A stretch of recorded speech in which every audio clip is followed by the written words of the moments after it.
오늘 우리에게 주시는 하나님의 말씀은 사무엘상 10장 17절에서 27절 말씀입니다. 제가 봉독하겠습니다. 사무엘이 백성을 미스바로 불러 여호와 앞에 모으고 이스라엘 자손에게 이르되 이스라엘 하나님 여호와께서 이같이 말씀하시기를 내가 이스라엘을 애굽에서 인도하여 내고 너희를 애굽인의 손과 너희를 압제하는 모든 나라의 손에서 건져내었느니라 하셨거늘 너희는 너희를 모든 재난과 고통 중에서 친히 구원하여 내신 너희의 하나님을 오늘 버리고 이르기를 우리 위에 왕을 세우라 하는도다. 그런즉 이제 너희의 지파대로 1000명씩 여호와 앞에 나아오라 하고 사무엘이 이에 이스라엘 모든 지파를 가까이 오게 하였더니 베냐민 지파가 뽑혔고 베냐민 지파를 그들의 가족별로 가까이 오게 하였더니 마드리의 가족이 뽑혔고 그 중에서 기스의 아들 사울이 뽑혔으나 그를 찾아도 찾지 못한지라. 그러므로 그들이 또 여호와께 묻되 그 사람이 여기 왔나이까? 여호와께서 대답하시되 그가 진 보따리들 사이에 숨었느니라 하셨더라. 그들이 달려가서 거기서 그를 데려오매 그가 백성 중에서니 다른 사람보다 어깨 위만큼 컸더라. 사무엘이 모든 백성에게 이르되 너희는 여호와께서 택하신 자를 보느냐 모든 백성 중에 짝할 리가 없느니라 하니 모든 백성이 왕의 만세를 외쳐 부르니라. 사무엘이 나라의 제도를 백성에게 말하고 책에 기록하여 여호와 앞에 두고 모든 백성을 각기 집으로 보내매 사울도 기브아 자기 집으로 갈 때에 마음이 하나님께 감동된 유력한 자들과 함께 갔느니라. 어떤 불량배는 이르되 이 사람이 어떻게 우리를 구원하겠느냐 하고 멸시하며 예물을 바치지 아니하였으나 그는 잠잠하였더라. 아멘. 하나님 아버지, 자기 소견에 옳은 대로 사는 우리를 불쌍히 여겨 주옵소서. 오늘도 말씀하여 주옵소서. 듣겠나이다. 예수님의 이름으로 기도드립니다. 아멘. 오늘 본문의 말씀은 사무엘상 10장 17절에서 27절 말씀입니다. 큐티인 제목은 여호와께서 택하신 자입니다. 앞서 이스라엘은 왕을 세워달라고 떼를 부립니다. 그리고 하나님은 그들의 떼부리는 기도에 응답하시며 모든 이스라엘 백성 앞에서 왕으로 택하여 세우시는 장면을 보여주십니다. 그런데 우리가 사울의 결말을 너무나 잘 알고 있어요. 키 크고 잘생긴 사울이 결국에는 정신착란으로 고통하며 질투심으로 다윗을 죽이려고 쫓아다니다가 블레셋 앞에서 결국에는 자기 칼에 엎드려져 최후를 맞습니다. 이런 사울을 백성의 요구대로 세우시는 하나님의 마음은 어떠했을까요? 말씀을 묵상하면서 우리가 옳고 그름이 아니라 우리를 구원하기를 원하시는 주님의 말씀대로 살아가는 또 적용하는 오늘이 될 수 있기를 소망합니다. 첫 번째로 하나님은 자신을 버린 백성을 여호와 앞으로 부르신다는 것을 본문을 통해서 알 수가 있는데요. 17절입니다. 사무엘이 백성을 미스바로 불러 여호와 앞에 모으고 저는 미스바가 심판과 구원을 동시에 보여주는 장소라고 생각합니다. 베냐민 지파가 멸절될 뻔한 전쟁을 하려고 나머지 11지파가 모인 장소가 바로 미스바였기 때문이었습니다. 심판의 장소였습니다. 그러나 동시에 미스바는 사무엘의 주도로 이스라엘이 회개해서 블레셋을 크게 이기게 하는 대승을 거두게 하신 장소였어요. 이렇게 심판과 구원의 역사가 있는 장소에서 하나님은 왕을 세워달라는 떼부리는 기도에 응답하시는 것입니다. 18절입니다. 이스라엘 자손에게 이르되 이스라엘 하나님 여호와께서 이같이 말씀하시기를 내가 이스라엘을 애굽에서 인도하여 내고 너희를 애굽인의 손과 너희를 압제하는 모든 나라의 손에서 건져내었느니라 하셨거늘. 백성을 여호와 앞에 모은 사무엘은 하나님의 구원을 다시 말해요. 출애굽과 사사시대의 구원을 분명하게 말합니다. 하지만 생각해보면요, 미스바 회개를 통해서 블레셋을 크게 이긴 후에는 직접 다른 나라로부터 압제를 당해 본 적이 없는 세대가 태어나 자랐을 것입니다. 7장 13절 말씀을 보니까 여호와의 손이 사무엘이 사는 날 동안에 블레셋 사람을 막으심에라고 사무엘서에 기록이 되어 있습니다. 전쟁을 경험했어도 이때는 가물가물해졌을 것 같아요. 그러니 하나님의 구원도 있고 하나님도 잊을 정도로 편한 게 절대 축복이 아닙니다. 현재 우리가 당하는 고난으로 하나님을 찾는 게 축복인 줄로 믿습니다. 19절입니다. 너희는 너희를 모든 재난과 고통 중에서 친히 구원하여 내신 너희의 하나님을 오늘 버리고 이르기를 우리 위에 왕을 세우라 하는도다. 그런즉 이제 너희의 지파대로 1000명씩 여호와 앞에 나아오라 하고. 이제 사무엘은 모든 재난과 고통 중에서 받은 구원을 잊고 왕을 세워달라는 그들에게 지파대로 1000명씩 나오라고 합니다. 그런데 그냥 나오라는 것이 아니라 여호와 앞에 나오라고 합니다. 미스바로 불러 여호와 앞에 모으고, 그리고 이제 여호와 앞에 나오라. 여호와 앞에, 여호와 앞에.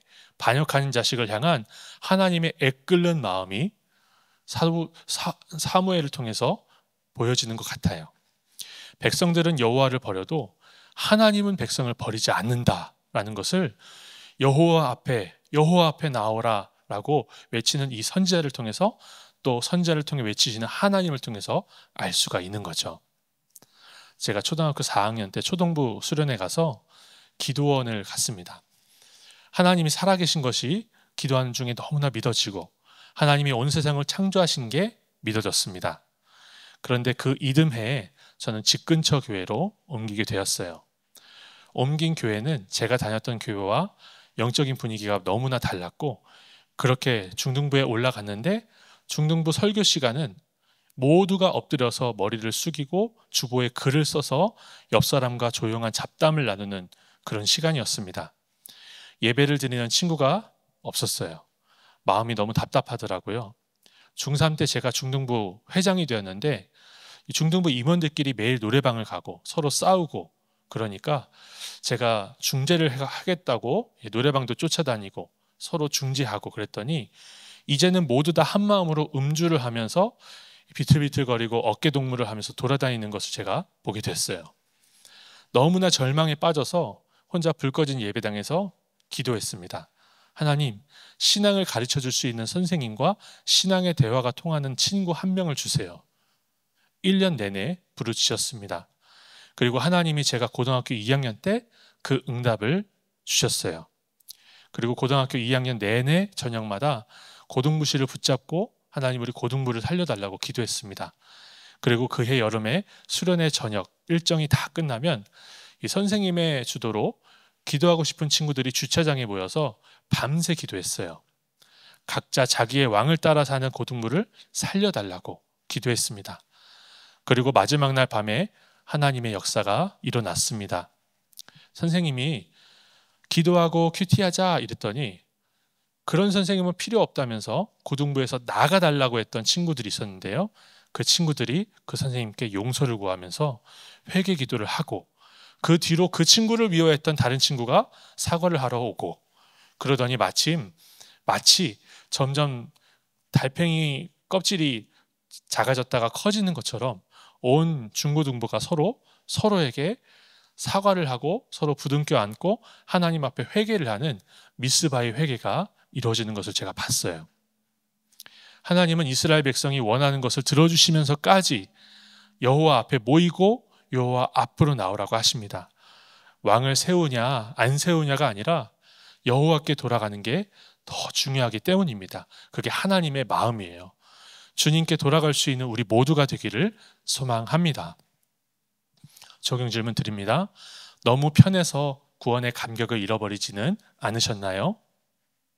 나와 우리 가정이 돌아가야 할 여호와의 앞은 어디입니까? 오늘 본문을 통해서 두 번째로 하나님이 부르시면 열등감의 짐 보따리 뒤에서 나와야 한다는 것을 생각해 볼 수 있습니다. 20절, 21절입니다. 사무엘이 이에 이스라엘 모든 지파를 가까이 오게 하였더니 베냐민 지파가 뽑혔고, 베냐민 지파를 그들의 가족별로 가까이 오게 하였더니 마드리의 가족이 뽑혔고, 그 중에서 기스의 아들 사울이 뽑혔으나 그를 찾아도 찾지 못한지라. 하나님은 가까이 온 모든 지파 중에서 베냐민 지파를 뽑으시고 그 중에서도 마드리 가족을 뽑으셨어요. 이 모든 과정이 온 이스라엘에게 생중계됩니다.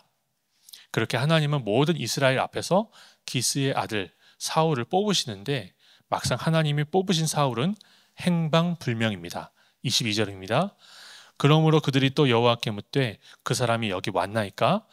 여호와께서 대답하시되 그가 진보다리들 사이에 숨었느니라 하셨더라. 하나님은 12지파가 1000명씩 이상 모인 자리에서 적어도 12,000명이 모인 이 자리에서 진 보따리 사이에 숨어있는 사울을 찾아내십니다. 사울이 가족 신화의 열등감의 장소, 베냐민 지파를 다 말살하기 위해서 모였던 이 장소인 미스바에서 그것도 11지파가 다 지켜보는 가운데 왕으로 세워지는 게 인간적으로 부담스러웠을 것 같습니다. 하나님의 사람에게 기름 부음도 받고 어제 말씀에서 성령 체험도 했는데 인간적인 생각으로만 숨어있는 사울입니다. 23절 24절입니다. 그들이 달려가서 거기서 그를 데려오매 그가 백성 중에 서니 다른 사람보다 어깨 위만큼 컸더라. 사무엘이 모든 백성에게 이르되 너희는 여호와께서 택하신 자를 보느냐? 모든 백성 중에 짝하리가 없느니라 하니 모든 백성이 왕의 만세를 외쳐 부르니라. 하나님이 택한 왕이 진 보따리 뒤에 있다고 하니까 그들이 달려갔다고 합니다. 자녀가 대학에 붙었다고, 주식이 떡상했다고, 오래 기다리던 택배가 도착했다고 하니까 달려가는 우리입니다. 진 보따리 사이에 숨었던 사울은 다른 사람들보다 어깨 위만큼 큰 반전을 보여주는데요. 이스라엘 백성의 수준을 철저하게 아시는 주님, 세상적인 외모 지상주의에 붙들려 있는 그들을 알고 계시는 주님은요, 다른 사람과 짝할 수 없을 만큼 크고 잘생긴 사울을 택해서 보여주십니다. 그러니까 미스바에 모인 모든 백성이 왕의 만세를 외쳐 부르는 거죠. 저는 이 말씀을 처음 볼 때는 사울이 진 보따리에 숨은 게 좋아 보였습니다. 그래서 저도 가능하면 내가 숨을 수 있는 진 보따리 같은 곳에 항상 숨어 있어야겠다고 생각을 했어요. 그게 겸손한 건 줄 알았습니다. 그런데 공동체에 와서 양육을 받으니까 제가 숨으려는 이유는 저의 지독한 열등감 때문이라는 것을 알게 되었습니다. 부모님도 나를 부끄러워했다는 그 열등감이 있으니까 하나님이 저를 사역자로 세워주셨는데도 숨고 싶은 마음이 있었다는 것을 보게 돼요. 그런데 이제 제가 우리들 공동체에서 하나님이 부르시면 진보다리 뒤에 숨지 않는 적용을 하기 시작했습니다.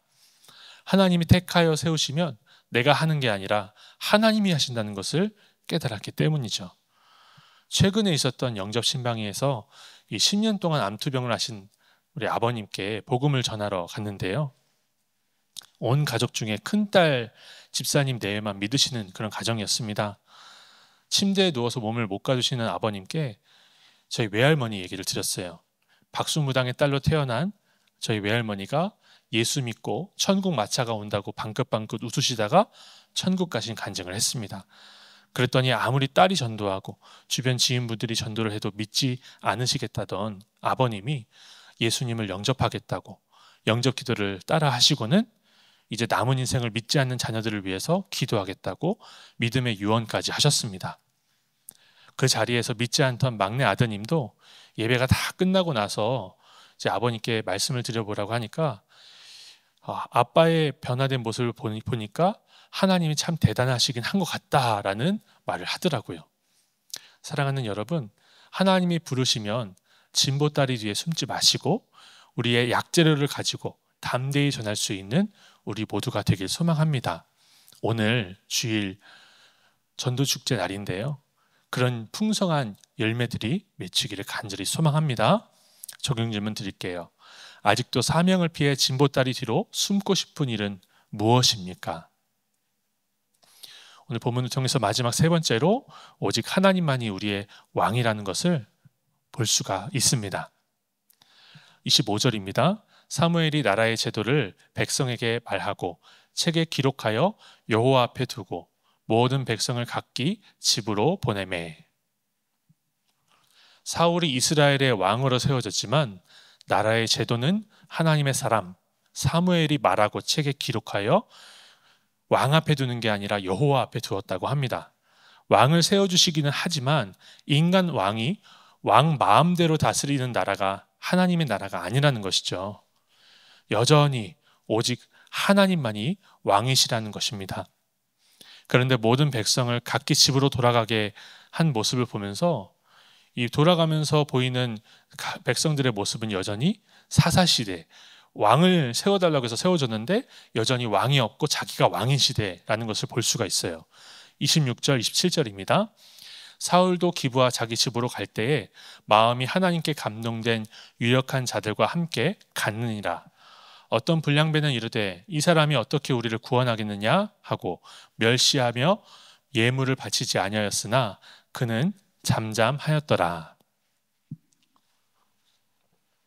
여호와 앞에 모여 있을 때에는 하나님이 택하신 것에 아무 말도 못했던 사람들이 이제는 딱 둘로 나뉘는 거죠. 사울과 함께 갔던 하나님께 감동된 유력한 사람들이 있고 또 사울을 멸시하는 어떤 불량배가 있다고 합니다. 끝까지 자기 소견에 옳은 대로 사는 사사시대입니다. 그들의 요구대로 왕을 세워주셨는데도 여전히 왕을 인정하지 않고 자기만 왕인 시대입니다. 저는 어려서부터 혼자 있는 시간이 많고 아무도 저를 챙겨주지 않다 보니까 이 사람을 의심하고 또 제 고집대로 하려는 생존을 위해서 그랬던 것 같긴 한데 그런 경향이 좀 있는 것 같습니다. 그래서 고등학교 때에는 자습 시간에 성경책을 읽지 말라는 선생님의 눈을 피해서 성경책을 읽었습니다. 신학대학에 가서는 교수님들 앞에서는 하지 못했지만 교수님들의 책을 조목조목 비판하며 읽곤 했습니다. 좀 삐딱한 학생이었어요. 의심이 많고 권위를 쉽게 인정하지 못하는 제가 바로 불량배였습니다. 제가 힘든 일은 잘 기억을 못하는데요. 공동체에서 나누며 가다 보니까 이렇게 불량배인 제가 어떻게 우리들 교회에 올 수 있었는지가 기억이 나고 또 최근에 정리가 되기 시작하더라고요. 결혼을 하고 집에서 아이를 제가 키워야 되는 상황이 왔어요.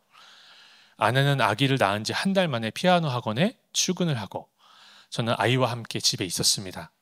2시간에 한 번씩 깨서 우유 먹고 트름시키고 기저귀 갈고 놀아주다가 다시 잠들면 저는 아이가 깰까 봐 조용하게 다른 방이나 베란다에 들어가서 유튜브를 시청하거나 아이가 깨지 않게 소리 없이 지내야만 했습니다.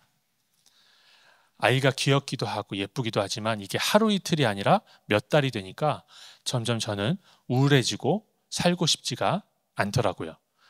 나중에 보니까 남자 육아 우울증 증상이라고 합니다. 심지어 조금 있으니까 코로나가 찾아왔어요. 제가 그때 중고등부를 맡은 지 2년 차였는데 너무 이 친구들과 함께 하고 싶은 게 많고 또 제가 5년 동안 초등부를 담당했었기 때문에 이제 이 친구들하고 이거 하면 되겠다라고 계획을 다 짜놨는데 그나마 남은 열심까지 하나님이 다 꺾어버린 시간을 보내게 하셨어요. 그러니까 제가 불량배니까 내가 아직도 왕이니까 하나님 그런 시간을 허락하신 것 같아요. 그런데 이 코로나 기간 동안에 우리 교회 예배와 큐페온을 보게 됐어요. 그러니까 와, 저기로 가야 내가 살겠다는 생각이 들었습니다. 간증을 들으면서 제가 살아났더라고요. 불량배였던 저의 마음을 낮추셔서 제가 이런 공동체에 올 수 있게 하신 하나님을 찬양합니다. 적용 질문 드리겠습니다. 불량배처럼 아직도 내가 왕이 되어서 의심하고 불평하는 일은 무엇입니까? 제가 기도 드리겠습니다. 하나님 아버지, 불량배처럼 세상에 대해서 비판적으로 대하고 나도 죽고 남도 죽이던 저였습니다. 가정사의 열등감과 자기 연민으로 진보다리에 숨어있던 저를 찾아와 만나주셔서 감사드립니다. 분노의 응답을 하시더라도 끝까지 여호와 앞에 나오게 하시는 주님의 사랑을 알아서 이제는 구원을 위해서 나아가는 저와 우리 모두가 될 수 있게 하여 주옵소서. 주님, 우리 담임 목사님의 영역을 강건하게 하셔서 강에서 바다로 나아가는 구속사의 말씀이 온 세계 열방에 뿌리내리고 자라서 열매 맺게 하여 주옵소서. 방송과 문서 사역을 통해서 구속사의 말씀이 자기 연민의 짐 보따리 뒤에 숨어있는 그 한 사람에게 들리게 하여 주옵소서. 오늘 전도 대상자로 초청받은 모든 분들이 일어나서 영접하는 귀한 은혜가 있게 하여 주시옵소서. 주님, 12.7 집회에 자녀 세대의 믿음의 유언을 하기 위해서 우리 모두가 모였는데요. 하나님, 그것을 기억하여 주시기를 원합니다. 인권을 앞세워 동성애와 온갖 죄악을 평범하게 만들려는 모든 악법들을 막아주시고, 다음 세대의 잘못된 가치관을 심어주는 모든 법안과 교육과정들이 막아지게 하여 주시옵소서. 오직 예수 그리스도의 십자가와 창조 질서의 가치관으로 다스릴 그 한 사람을 허락해 주시기를 소망합니다. 주님, 온 교회가 오늘 주일을 성수하며 말씀의 은혜로 살아나는 하루를 보내게 하시고, 정말 그 한 사람을 위해서, 아버지 품으로 오는 그 한 사람을 위해서 온 교회가 수고하며 애쓰며 애통할 수 있는 귀한 복을 누리게 하여 주시옵소서. 예수님의 이름으로 기도드립니다. 아멘.